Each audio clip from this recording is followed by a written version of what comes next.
Vote এগিয়ে আসছে, আর যত ভোট এগিয়ে আসছে তত দেখা যাচ্ছে বাংলার মনীষীদের নিয়ে কোথাও একটা মনীষীদের, বাঙালি অস্মিতা, বাংলার মনীষী, তাদের নিয়ে কোথাও একটা চর্চা আরও জোরদার হচ্ছে। এবং এই চর্চার একেবারে শেষ পর্যায়ে যদি বলি, বা একেবারে নবতম পর্যায়ে যদি বলি, তাহলে আজ একটি এক্স হ্যান্ডেলের পোস্ট, যে পোস্ট কে করেছেন, পোস্ট করেছেন প্রধানমন্ত্রী নরেন্দ্র মোদী। কেন না, আজ রামকৃষ্ণ পরমহংসদেবের জন্মতিথি, সেই উপলক্ষে তিনি এই পোস্ট করেছেন। সেই পোস্টে তিনি কি লিখেছেন? তিনি লিখেছেন, স্বামী রামকৃষ্ণ পরমহংস জি। এবার এই পোস্টকে ট্যাগ করে এক্স হ্যান্ডেলে পোস্ট করেছেন মমতা বন্দ্যোপাধ্যায়, যেখানে তিনি লিখছেন যে বাংলার সংস্কৃতিতে ফের আঘাত, আগ্রাসী অসংবেদনশীল পোস্ট। আমরা যেখানে বলি ঠাকুর রামকৃষ্ণদেব, শ্রী শ্রী রামকৃষ্ণদেব, সেখানে স্বামী রামকৃষ্ণদেব। ঠাকুর আর স্বামী দুটোর মধ্যে তো বিস্তর ফারাক রয়েছে বাংলায়। আমার সঙ্গে সরাসরি আবির আছে। আবির, আমরা এর আগেও দেখেছি যে বাংলার মনীষী, বাঙালি অস্মিতা কোথাও যেন একটা ইস্যু হয়ে দাঁড়িয়েছে ভোটের আগে। ভোটের ঠিক আগে যখন রামকৃষ্ণদেবের জন্মতিথি, সেই জন্মতিথিতে একটা পোস্ট, আর সেই পোস্ট কোথাও একটা বারবার করে তৃণমূল বুঝিয়ে দেওয়ার চেষ্টা করছে বাঙালি অস্মিতাকে আঘাত দেওয়া। আমি দুটো দিকে একটু বোঝার চেষ্টা করব যে কতটা গুরুত্বপূর্ণ হয়ে উঠলো আজ প্রধানমন্ত্রীর এই পোস্ট।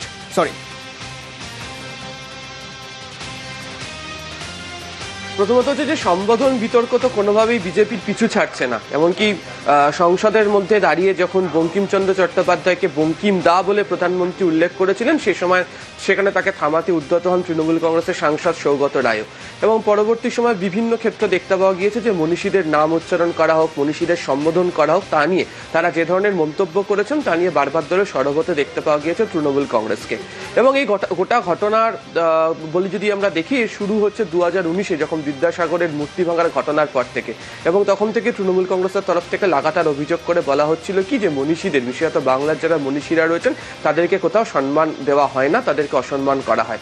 পরবর্তী সময়ে গোটা ঘটনার রেশ কোথায় যায়, রেশ গিয়ে পৌঁছে যখন আমরা দেখতে পাই যে যখন বাঙালি ইস্যুতে পরিযায়ী শ্রমিকদের যে হেনস্থার যে ঘটনা, তাকেও একই মোড়কের মধ্যে জুড়ে দেওয়ার চেষ্টা করেছিল তৃণমূল। আজকে মমতা বন্দ্যোপাধ্যায় যেটি প্রধানমন্ত্রী নরেন্দ্র মোদীর এক্স পোস্টকে কোটেড পোস্ট করে তিনি যে কথা লিখেছেন, সেখানে তিনি একই সঙ্গে প্রত্যয়ী হওয়া এবং একই সঙ্গে বারবার ধরে কেন এই ধরনের ঘটনা ঘটছে বা লিখছেন তারা, তা নিয়ে যে তারা সাবধান, তখন সেই প্রসঙ্গের কথাকেও কার্যত উল্লেখ করে দিয়েছেন। তুমি ঠিকই বলছিলে যে বাংলার বিধানসভা ভোটের মুখে মনীষীদের এই ইস্যু অবশ্যই বড় আকার ধারণ করছে। বিভিন্ন সময় এই ধরনের গোটা ঘটনার প্রেক্ষিতে তৃণমূল কংগ্রেসের তরফ থেকে প্রতিবাদও করা হচ্ছে।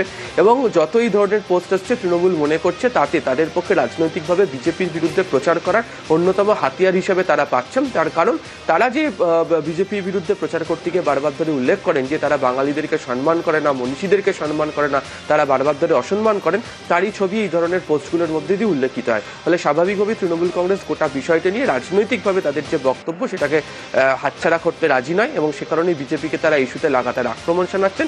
এবং প্রধানমন্ত্রী নরেন্দ্র মোদীর এর আগে বঙ্কিম দার পর আজকে রামকৃষ্ণ পরমহংসদেবের ক্ষেত্রে তিনি যেভাবে স্বামী শব্দটিকে জুড়ে রেখেছেন, তা নিয়েও তৃণমূল কংগ্রেস সমালোচনাও করছে। তারও ধন্যবাদ আবির।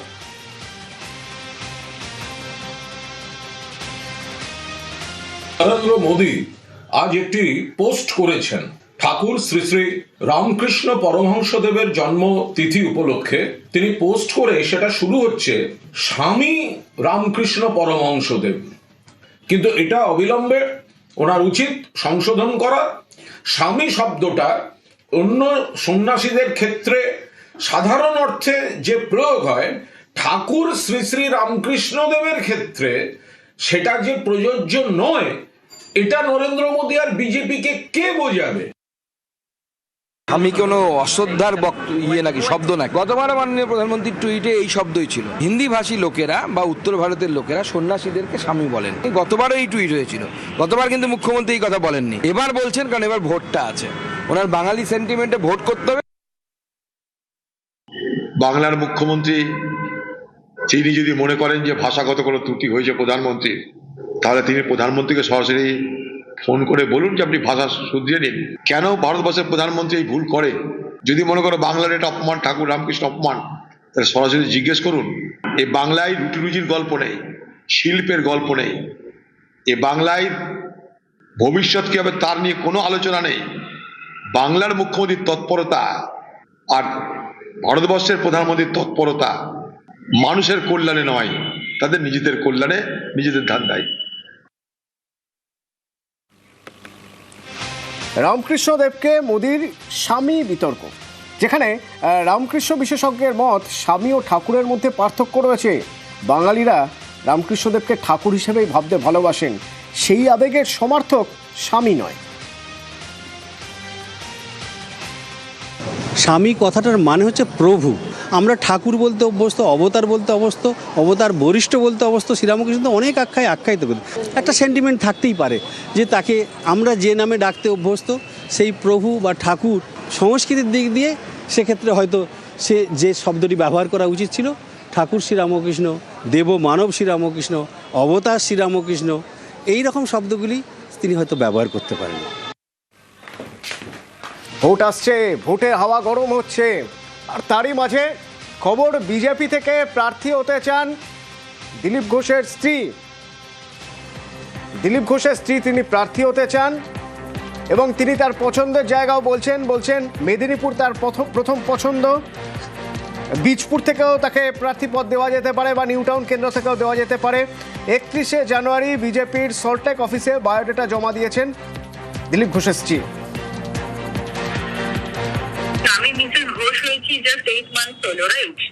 বাট তার আগে আমি 13 ইয়ার্স আমি বুথ লেভেল হয়ে, মন্ডল লেভেল হয়ে, আয়া জেলা, দেন আমি স্টেট লেভেলে উত্তীর্ণ হয়েছি। সেকেন্ডলি আমি 2020 আমি বাদদার সাথে দেখা করেছিলাম, তাকে আমি ইচ্ছা প্রকাশ করেছিলাম।